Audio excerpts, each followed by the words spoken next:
Welcome back to another episode of Quality Time with Uncle Drew. I am your host, Drew Davis, and we are here with another very special guest. And he's a special guest because the next guest is always a special guest. And that is my boy, my youngin, my young OG, Arden Walker, a outside linebacker slash defensive end that plays for the CU Buffaloes. I've known this dude since he was just a little not even taller than a what am I trying to say? Not even taller than a grasshopper. That's when I knew him. But he's a really good friend of the family, known him since a young age. So just welcome to the show, Arden Walker. How are you doing, bro? Doing good. Thank you for having me. Appreciate you, Man, man. Thank you for your time. man, all love. I appreciate you making the time. And I always introduce everybody and I tell them how I met people. And pretty much I just said how I met you, but I remember you were your dad was our defensive line coach at Marbello High School in Denver, Colorado. Yeah. And I remember I went to the University of Oregon, and a person who's really close to you and really close to me, Coach Juice, Kevin Drayton. He would always be hitting me up, and me and Kev talk all the time. But he's like, "Hey man, send Arden some gloves, send Arden some sweats, send him a sweatshirt, send him a hoodie, send him a hat." So I always remember I was sending a couple things back home, just especially for you. How does that relationship, or just seeing a person that made it from the same neighborhood as you, what effect does that have on you growing up? I mean, it was inspiring for sure. So and I like backtrack to that. Even when you did send me some gear, so I had I think you had like the hoodie with your number on it. It was like the 10 Oregon hoodie on it. So yeah, I wore that to like we had a college day in elementary. And man, I feel like the coolest guy around. Everybody asked me, "Oh, where you get that hoodie from?" I'm like, I said, "Oh, big bro played for Oregon." They like, "Oh, for real?" I'm like, "Yeah." I'm like, you know what I'm saying? I was bragging the whole day, but man, like I said, it's definitely inspiring for sure. Like I said, it motivated me to get to where I want to be as well. So I mean, shoot, obviously it worked. Man, you wore that hoodie to school. That hoodie was Yeah, probably looking like a dress on you. yeah, it was long. My mama got the picture somewhere. I think it's on her Facebook. But yeah, I was like, shoot, I had my beats on and I had the big old hoodie, man. I think it was like a large or XL at the time, but I don't know. I don't know what size it was. Probably like a large, but Man, it's funny because stuff like that matters, man. Like we forget, like it's like not to say it's not a big deal to me, but I'm like, yeah, I'm just sending them a piece of gear, no problem. I get, couple hoodies a year, short shirts, like when you go to college, like all that stuff, all you gotta do is ask the EQ manager. You gotta be cool with them. But for me, it right, was just a right, good. matter of sending it, and and then so it's just a matter of sending it. But like knowing that that was just a small thing to me, but it was a big thing to you, ends up being really funny to me, knowing that you wore it and you was getting all this type of love for it.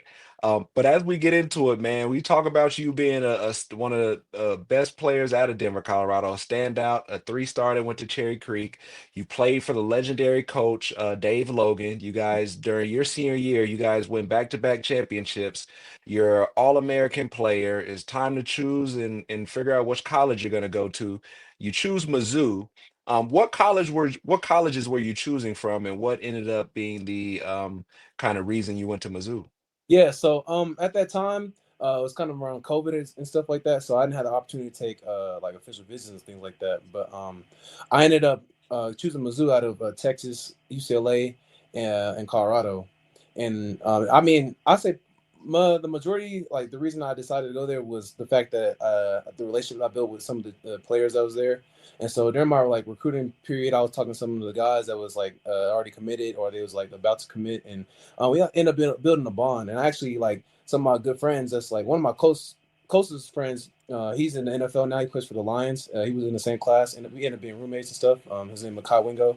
He's like the main reason I ended up going. Like I said, we ended up was talking almost every day, and just became real good friends. And then we got another, like just more guys in our friend group who also are playing at the next level. So, like I said, we all had kind of had the same mindset and kind of wanted to get some of the things done. But overall, I feel like that's kind of like my majority decision, I guess.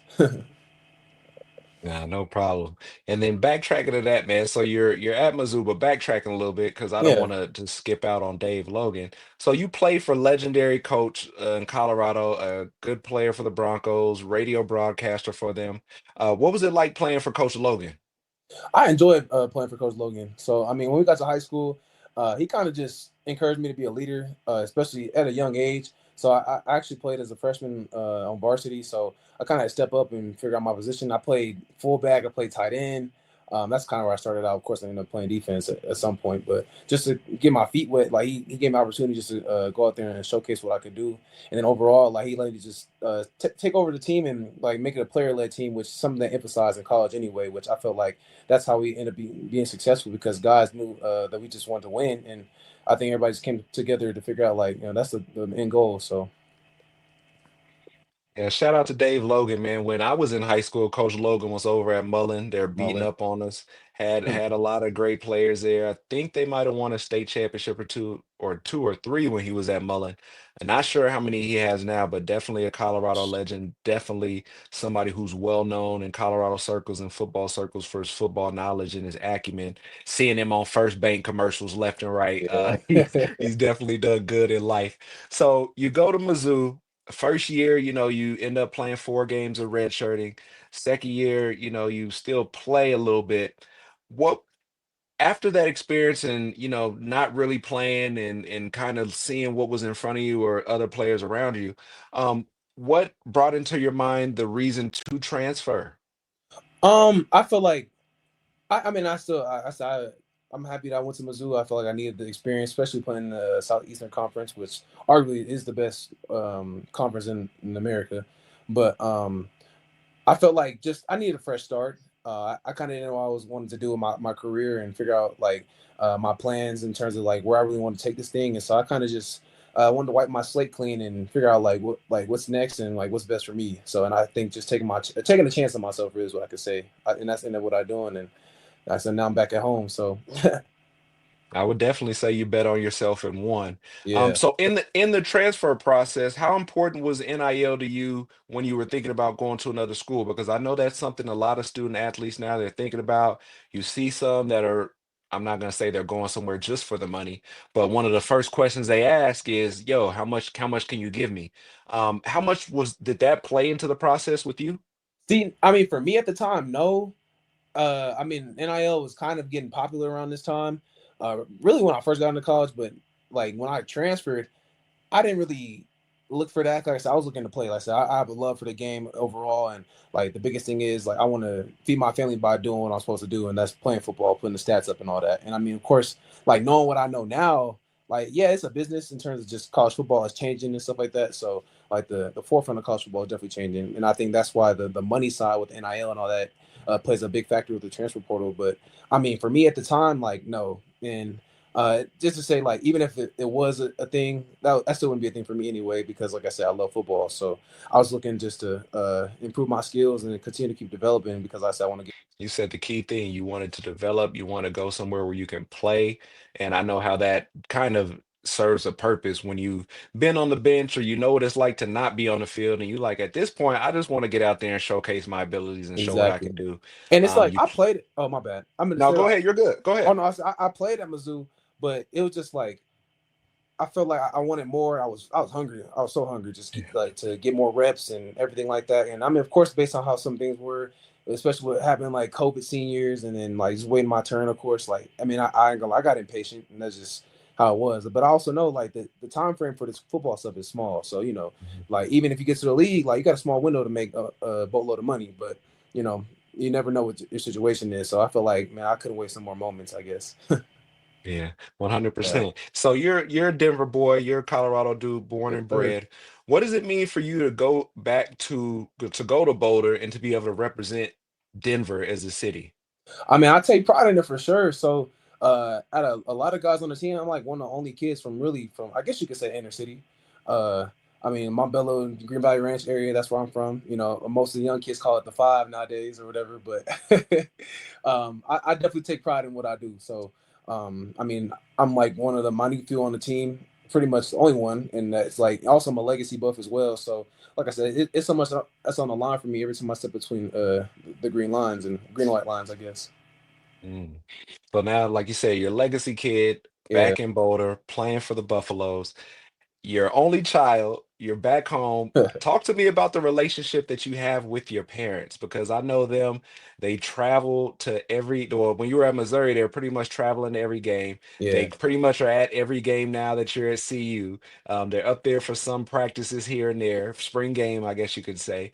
What's that relationship like with your parents, knowing that they're there and support you so much?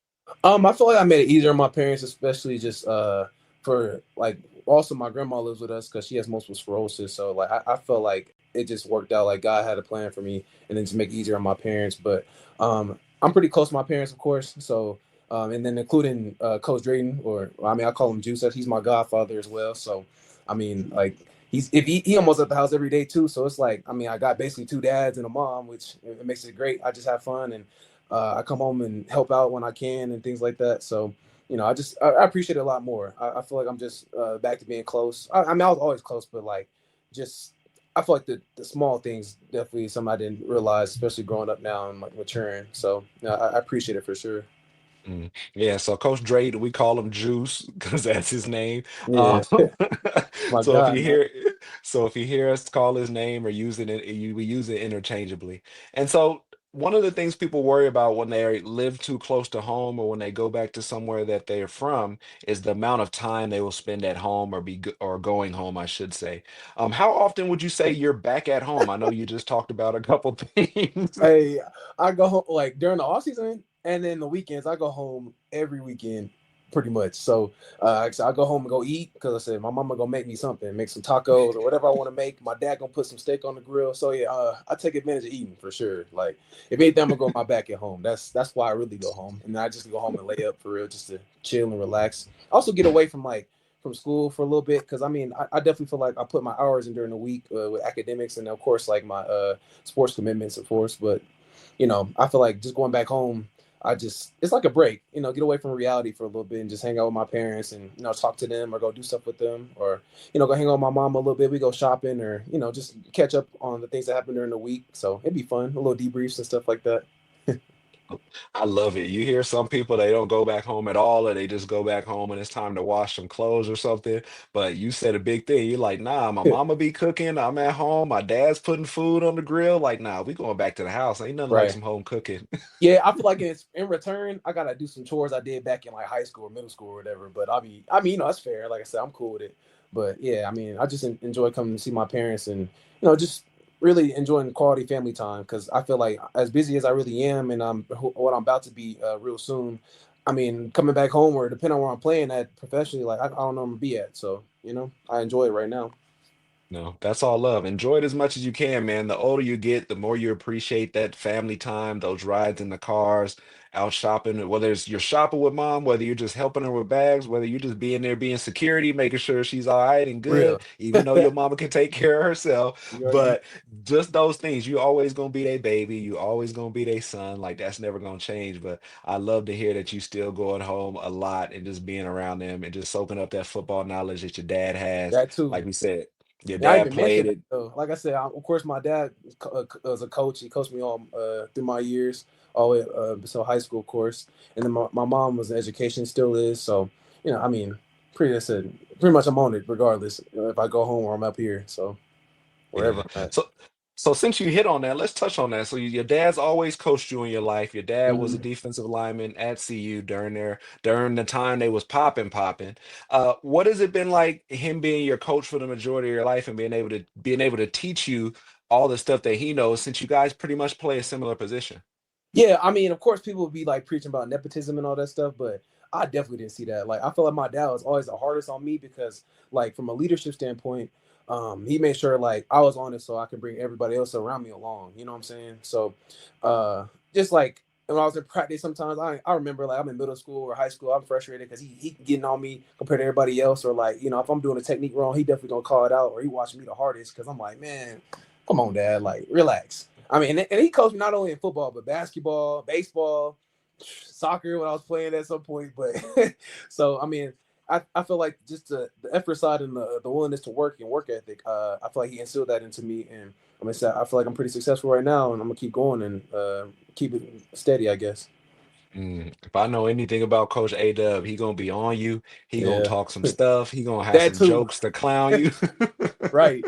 Or like I said, I mean, like watching film and all that. Like I still watch film with my dad. You know, there's some things that he might see that my coach might not see. So, you know, some of the small things, of course. But I mean, shoot, he's one of my biggest critics. Which you know, I feel like it helped me anyways. Just going into like the public eye, and then just being around like certain coaches and all that. Like I feel like I know how to maneuver like within this football world. So it was a plus for me for sure. I'm very blessed in that aspect.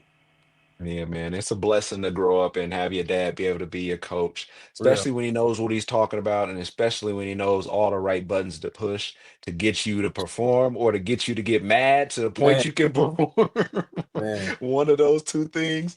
And so you go to Missouri, you choose CU, and you go there with the very prominent coach, Coach Deion Sanders, gold jacket, all American, all pro, one of the best cornerbacks and punt return and kick return men to ever play the game. What is the, and I'm not going to stick around talking too much about football, but what is the funniest or craziest thing you heard Coach Prime tell a, do you've heard him say or you've heard him tell a player?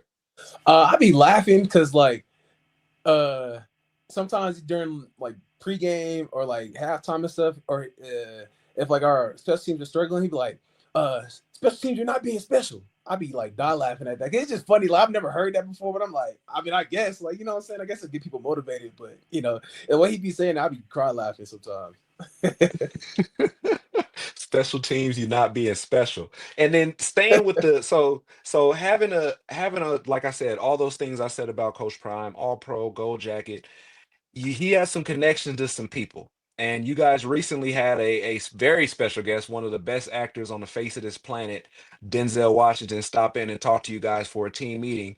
What are some things you took away from that talk when Denzel popped in? Yeah, Denzel this morning actually when he spoke to my team, he's just talking about like embracing your purpose and then just putting all your efforts towards your purpose and just understanding like God's plan for you. And I mean, I feel like that's something I definitely just gotta keep reminding myself, even when you have the good and bad days, just to work towards your purpose. And that's something you got to pray about. Just understand like why you're here and what you do. And he was like, obviously, it's bigger than football. Like you play football to influence these kind of people and lead like individuals to God's kingdom, pretty much. So I mean, I feel like there's a lot of good advice he gave today. So Mm.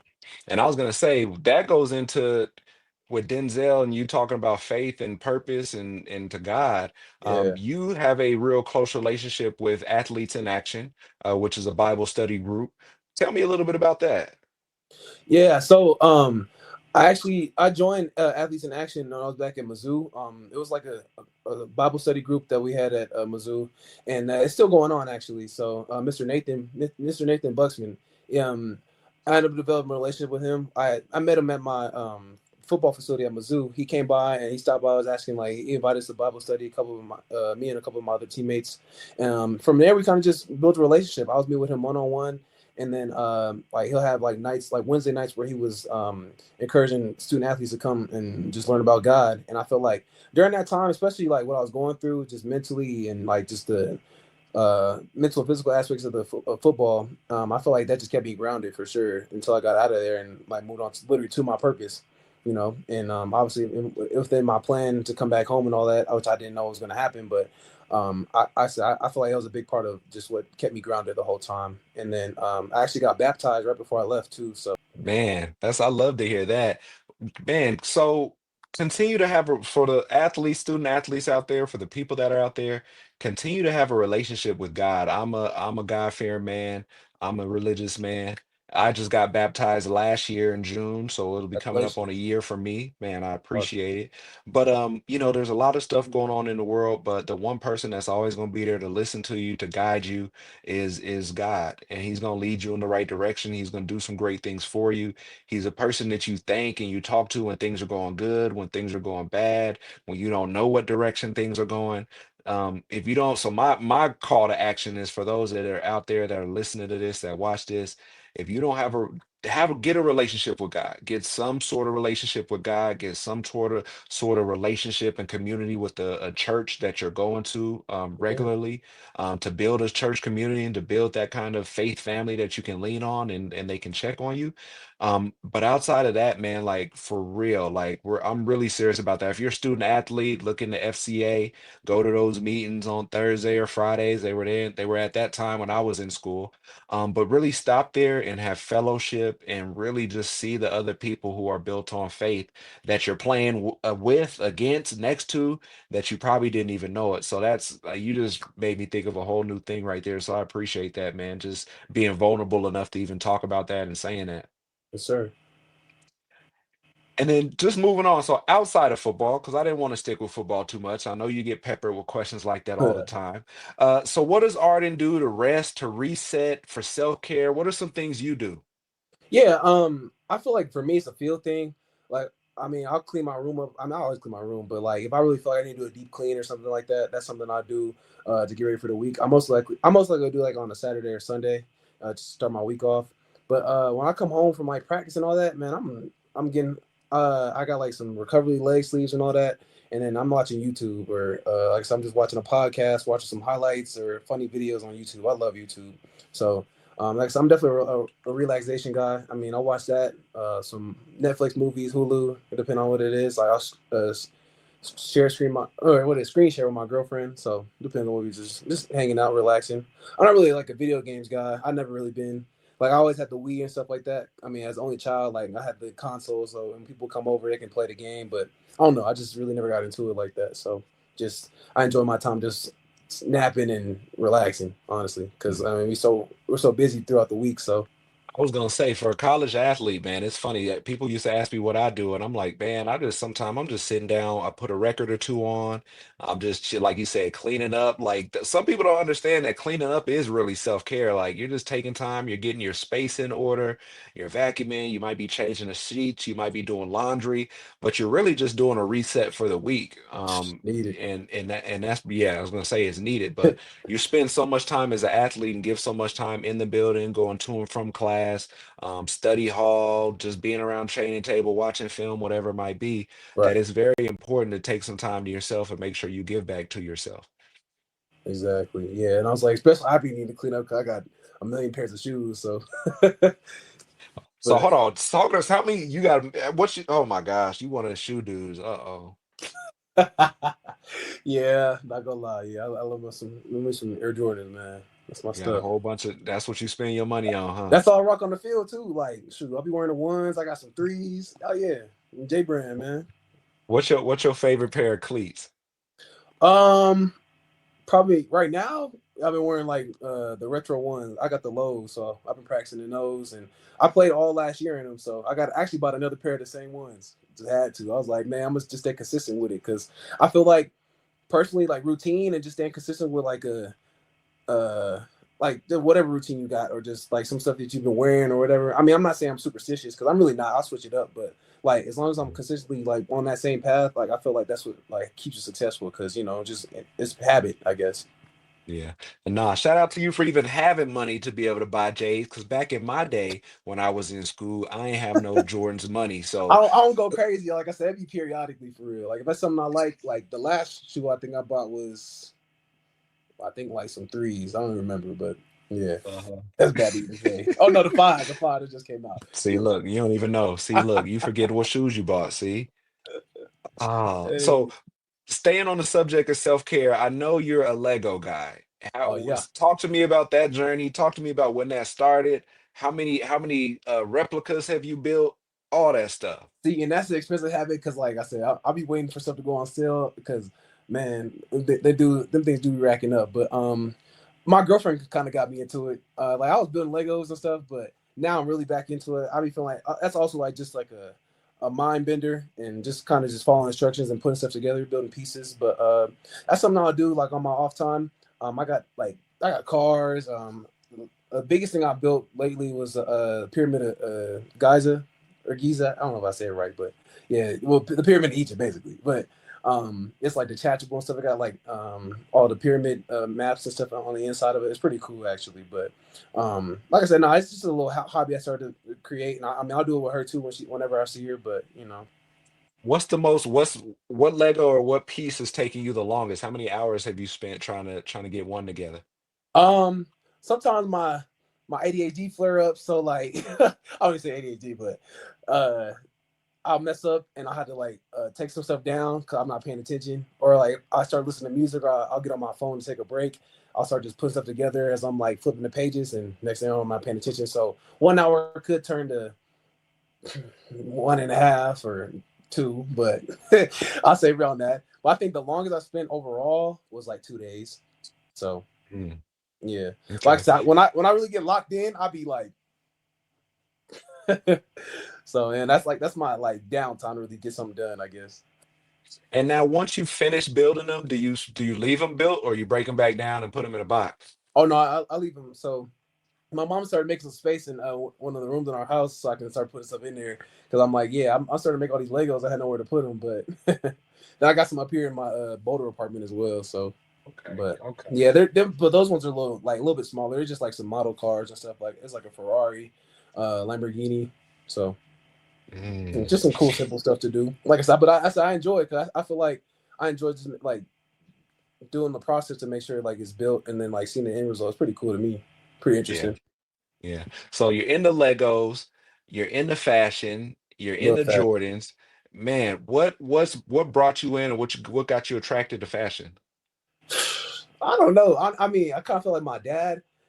Like he always dressed me up, like going to church and stuff like that. He put me in a clean suit and all that. So I kind of just started getting a feel for it. I really took it. I started taking it serious around like eighth grade. Yeah, about eighth grade. I started getting like streetwear fashion, which I'm pretty much into right now. That and opium core. But yeah, I feel like just I got into streetwear about eighth grade, and I just started playing around with certain styles and stuff that fits me. But yeah, like right now, I mean, that's all I'll be wearing, just like all baggy clothes and oversized clothes and all like that. The Y2K kind of fits, but yeah, I mean, shoot, I think yes, that's about eighth grade. That's when I really got into it. But yeah, now I just kind of find stuff that's tailored to me and things I like or stand out to me as well. So Mhm. Now, do you have any brand partnerships or any sponsorships with any clothing lines you want to drop a line to or anything? no, not yet, but I mean, like one day I hope to like walk in like a fashion show or something like that. So Mm. yeah. Y'all sports, y'all athletes, man. Y'all trying to be on the runway now. Y'all I trying to gotta go do to the it, man. field. I put Mr. Put it on, yeah. I mean, I ain't walking on wild like Debo Samuel or somebody, but because they be asking on my dog about that. But I was like, hey, man, I ain't gonna put on nothing too crazy. I feel like if it just stand out a little flash, like it's good, Not, I'm not It's gonna. it's been funny watching the transformation of sports, to the point where getting off the bus and walking to a locker room now is a fashion show. Like I know not so much. I Yeah, know you guys come on, like, sometimes depend on home games or where you're at after the game, leaving the game. But now it's funny because it's gone into this place where it's like, yo, like, what am I wearing to the game? What am I gonna put on? What am I gonna be seen in? yeah, Okay. Not just for the Super Bowl, but for every week when you talk about the NFL. So I think people are players are realizing like, yo, this is time for me to show my brand. This is time for me if I'm into fashion to show that I can dress and put stuff together, or that somebody can dress and put some stuff together for me. But I think you guys are in a very interesting time because you guys are being able to show a lot of different sides to you that a lot of people don't get. I know there's Instagram and social media now, but a lot of people can see based upon what you're wearing or how you show up a little bit more of your personality. What do you think your dress matches your personality? like 50-50. Because like I said, there's things I would try, and other times like I mean, it's just like I'm just bored. I'm trying to put stuff together, like, and also like right now, I'll be putting on physical to a facility, even though we just practicing. Like, I mean, I feel like it's still practice for what I want to do in life. Like you just said, like people are having opportunities to like market themselves and like monetize off of just like putting on nice clothes. And I mean, I feel like you're right. Like personality, it speaks about your personality and then like just who you are. So if you could put some clothes together, they thinking like, oh, maybe he can do this and that. It just opens doors. So I said, you never know. Yeah, 100%. You never know. And Yeah. so you being a student athlete, You being on campus, sometimes it's hard to navigate campus as a student athlete. Sometimes it's hard to navigate dating as a student athlete. For sure. What's your approach been like in college trying to date as a student athlete? Yeah, I feel like it's about priorities. So, I mean, me personally, I feel like you got to understand, like your partner has to understand that, like if you're really serious about your craft, like I'm not saying that you're putting it over them, but they got to understand, like you have these things set. Like for instance, I got to get it for workouts. Like we can't hang out all night. You know what I'm saying? Or I got to be this and that, or I'm on time. But I think that also just it helps with your balance, like just balancing life, because that's just really what it is. Like you got to balance work, got to balance like your kids one day, and I think it plays a part for sure. Like just help me become an adult. So Mm. How so with the dating process, how hard is it? So like I know what it's like being a student athlete in college, but we didn't have everything that you guys have. We don't have X, we ain't have threads, we don't have Snap, we didn't have a lot of these things. So what's it like, when you have people just falling into your DMs all the time? Like how do you really navigate that? Even if you are interested in somebody, how do you kind of decipher who's worth it and who's not? and I mean that's something I definitely pray about, just like having discernment about people and reading who they are. But yeah, I mean everything that's good isn't gold, of course. But I think just you giving people a chance to see how genuine they really are, or just kind of like just developing a relationship, or even talking to them, just like giving them a chance. I feel like it's okay. It's just like you got to be careful as well, because like I said, you never know what people are trying to get out of you, or some people might have like certain intentions and all that, of course. But you know, you just gotta still be careful. And that's something, like I said, you gotta pray about just having discernment and figure out who's who. I mean, even if you're not religious, just still like being aware that a person has a certain agenda, of course. Mm. And so when it comes to dating in college, and you talked about like you got to have your priorities, and like you Yeah, said, you ain't say football comes first, but I'll say it for you. Football comes first, being a student athlete in yeah, for school, no sure. matter I who agree. you date, no matter what you're doing. Um, so have you had ever had anybody that didn't really understand that and was like didn't understand the time constraints that really goes into being a football player, being a student athlete on campus? Um, I want to say I haven't, but I feel like sometimes like a woman does it can get frustrated, because I mean being real, like women definitely need certain attention at certain times and stuff like that. So my priorities, like I said, I have to be certain places or go somewhere, or I have to travel on this day. Like it can obviously conflict with what they want to do. So like from an understanding side, that could be a conflict. And so I mean I feel like have had that before, but it's a matter of like if they're willing to understand it, of course, too. So Mm. And I think the biggest thing that you didn't say is I'm just tired. Like I don't feel like doing that nothing. too, yeah, I need to rest. And I mean, it's like I said, it's not even a knock on them. It's just like, you know, man, I'm about to go. I'm going to crash into somebody for an hour, 2 hours and a half. Like, it's man, like you gotta be understanding. Like, sometimes that's not what I need to be like, just going out or doing extra stuff. It's like I gotta get ready for the next day. And shoot, like if you stay down, keeping it real, you can reap the benefits as well too. Just like I said, be understanding. That's all I look for. Like, I feel like personally, that's I guess on my journey, but Yeah, and everybody's journey is different, but like right, I said, once you're a student athlete in college, man, you like you said, you got priorities in between school, between partying, between still having your friend relationships, between possibly dating somebody. Like that's a lot of stuff to have to compartmentalize or to bring all together, bring around. balance. How do you decide when it's time to study versus rest versus party, or even better question, do you party? Um, I felt like time management is definitely a thing, and I think when I first got into college, that's something I had to learn. So, I mean, I would say like I was goofing off or anything, but definitely just learn how to get acclimated into school, like just learn like going to class at a certain time, or not having class every day. Like you got a little more freedom, but then you got practice at a certain time, or you know what I'm saying. But I feel like yeah, the time management part is something that you got to work on, continue to keep working on. Because like I said, you still have to learn how to balance everything and everyone. And then from a party standpoint, yeah, I partied before. Like I'm not gonna act like I'm not. Oh, I don't go. I stay inside, and I'm not worried about this and that. Like, no, I'm social. Like, I know who I am. I mean, of course, it came to a halt. I feel like now it's a little bit different because I'm older, and like so I said my priorities are straight, I guess. But I'm not. So I've had my fun for sure. I encourage people to do that anyway. I mean, of course, be smart about what you do and like who you're around, of course. But like I said, why not experience the world? Like it's just like I said, being smart about it. I'm not, yeah, 100%. I'm not Like, against the party scene at all. Cause I said also, like I said, networking and stuff is still a thing that plays a part in college. Like, you end up becoming friends with somebody. Like, you never know what job they're gonna have. Like, hey, he was cool back in the day. Like, oh, let me do this and that, or like, I mean, outside of your teammates, you know? yeah, you definitely, like you said, relationships outside of your teammates is big. A lot of people that you're in class with, that you're running Yeah, to campus, and like you guys had like a lot of big wins this year at home. Like usually after big wins at home, you might go out a little bit. You might have some friends that came up or drove up from Denver that are staying up there for the game, and you want to show them a good time. yeah. But outside of that, man, like you talked about having your schedule in line. I found a way in college. I didn't have class on Friday for my last 3 years in college. I Oh, he was always looking had a good. 3 day week. What?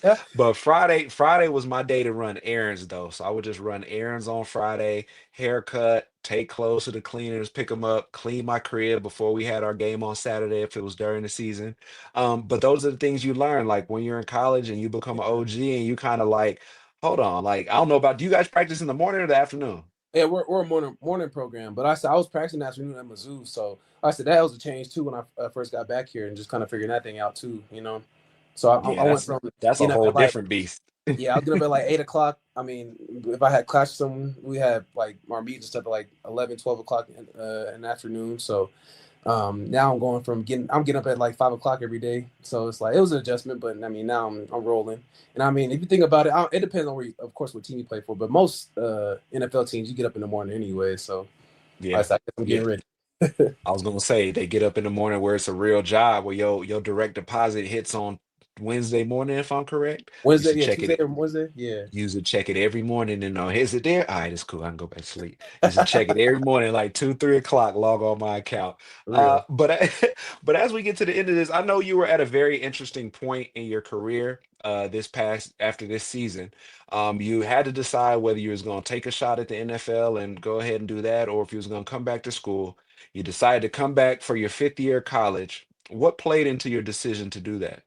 I just want to give my chance, like myself, the best chance to really go up in the draft board. So I feel like there's some stuff I left on the table, and this past year, this one of the years I got like a lot of reps and stuff like that. So I feel like now it's just like putting the icing on the cake and make sure I maximize my opportunity. So obviously I'm a starter now as well. So I'm one of the leaders on the team, and I'm like I went through the process. I feel like now it's my time, really. And so that's just having the eyes on me to really perform and do what I'm supposed to do. Like, I mean, it's like, why not? So now when I go to step into the league next year, it's like, okay, cool. I feel like I solidified myself enough and know what I need to work on, know my strengths and weaknesses. Because of course you get a draft grade and all that stuff too. So it's like, why not just work on the weaknesses and let's say give yourself the best chance. Yeah, 100%, man. Not a lot of there's some players that are just so gung ho to get to the NFL that regardless of what type of year they had or looking at what other players are coming out in that draft in their position, like they might go ahead and just take the leap because they want to get there so bad. And sometimes it's not the best decision. Like, Yeah, and that's why we talk about being a football player. And sometimes it's not about exactly what you do on the field, but if you're coming out in a class that's really deep with linebackers or outside linebackers and you got to risk being an undrafted free agent in order to make a team, and you still have another year to come back to school, yeah. maybe the best So decision is to come back to school and get some more film, show scouts that you're better off of the year you built last year, being stronger, being faster, more explosive, whatever it might be. But a lot of people don't make that decision and thinking about as many things as you just told me. yeah, and I feel like I took all those into consideration. Like I feel like this past like winter workouts because I missed spring ball last year because I tore my hand up and I had to sit out. But I just like taking that time to really work on my body and all that stuff. I feel like I've been doing that right now. And then obviously we're in spring ball, spring practice. Um, like I just seeing it translate to the field, which I feel like I definitely need it, and just continue to keep polishing my game and work on some of those extra reps and stuff when I am in. So that's I appreciate it in a way. Yeah, I was gonna say, man, as long as, like you said, if you come back, have a healthy spring, and then, like you said, you're one of the leaders on the team. You guys are turning over two very great generational players in Shador and Travis, and so a lot of eyes are gonna be on you guys as a team to see how do these guys do. And one thing I wanted to tell you, you are one of the highest graded all outside linebackers through PFF, I think it was. But you also being able to say like, all right, well, who's in this draft? Can I do better than what I did last year? Like those things matter. So man, like that's why I always like being around smart young players because instead of me having to ask them these questions and kind of help lead them to the answers, smart people like you also have the circle to do that. I'm pretty sure you and your dad sat down, talked about it, did some Hmm. things, and figured that coming back was the best thing for you. And I know you're gonna make the best out of that situation. And so as we kind of come up and end this, man, I always like to ask the athletes and the high performing individuals what advice do you have on it? It's a two-part question. I'll just give you the first part. Yeah. What advice do you have to other players that are entering their last year of their college career? I feel like as I kind of watch some of my guys around me, or even someone that I feel like they get strung out or they tired, like you can't slack off because, like I said, if you so close to the money, it's like, man, why not go like sign the check? You know what I'm saying? So, especially some guys get to the year like they last year's senioritis in a way. It's like, oh man, I've been doing this. I've been going through fall camp. I've been going through spring ball. Like, you know, I feel like you got to still have to be motivated and still have a drive to go do it. Because I mean, what if you in the league and you on year 6 or 7, and it's like, okay, well, where am I at from now? Or am I at here now? Like, or are you still working to get that second contract? Like, there's so many things where it's like the work is never finished, you know. And I stuff like I feel like this is the time to really like give your last like what do you say, like the last gas, I guess, you know what I'm saying? Like just really step on the gas to get to the finish line. And I mean, that's how I look at it right now, especially for my situation, because I'm going on my last year, my last year eligibility.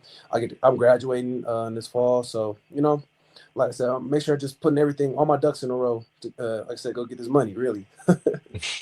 Like you said, that senioritis is real. I'm not even gonna lie to you. I finished my senior year. We played a national championship game.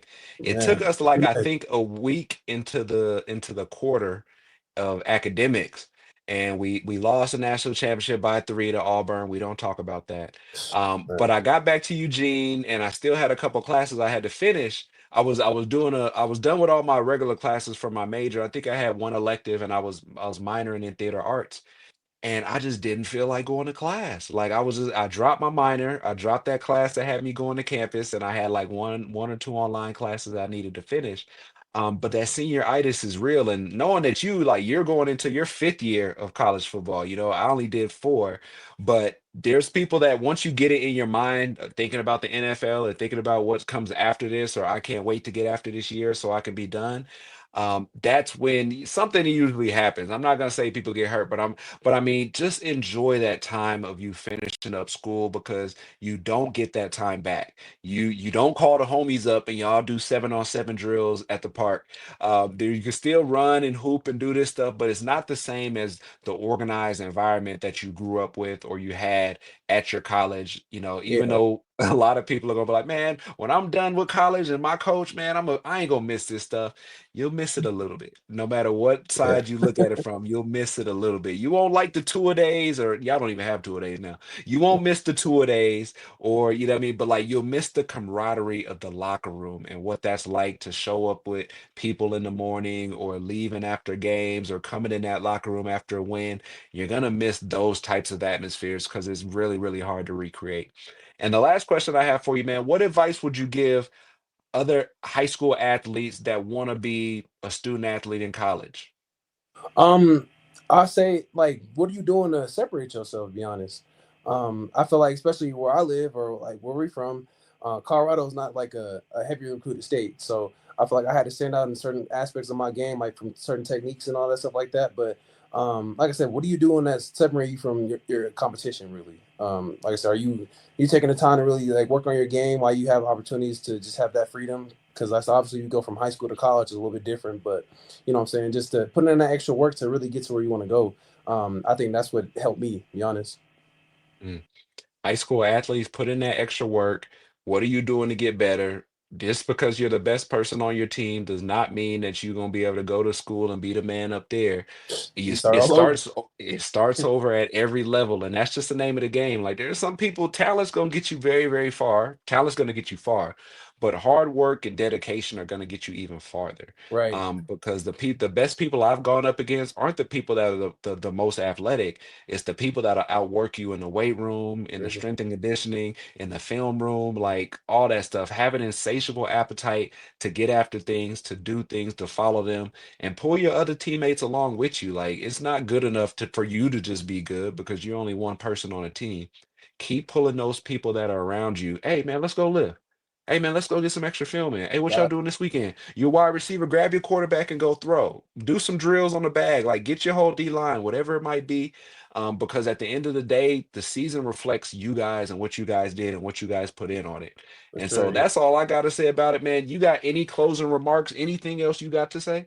I mean, no, just add off of that. Like I said, even for me now, like even the state driven and stuff like that. I personally, I took some rookies under my wing, like some freshmen. The guys that enrolled early, like I want to show them like what it takes, especially like nowadays in college football, has definitely changed. So it's like I'm personally thinking as like either you got it or you don't. You know what I'm saying? Because it's too. It's like you don't have that many opportunities to really show that like you're developing, you're growing to who you are. Because obviously they're going in the transfer portal finding guys that's been playing for 3 4 years. You know what I'm saying? So like the two guys I got on my team right now, I feel like I've been teaching them techniques and stuff like that, which also makes me think about like okay when I'm doing it. Like how much better can I get and how much can I tweak it and like fine tune my work, you know what I'm saying? So like I said, just the aspect of finding ways to stay motivated, stay driven. Like I think that's what continues to push your success for sure. Man, I couldn't have said it any better myself. Once again, that is a Denver product, Colorado's very own Arden Walker, outside linebacker for the Colorado Buffaloes. Looking forward to you having a great season coming up on your season, my man. I'll be sure to be at a game or two to support you and to cheer you on. But outside of that, man, stay healthy, keep doing your thing.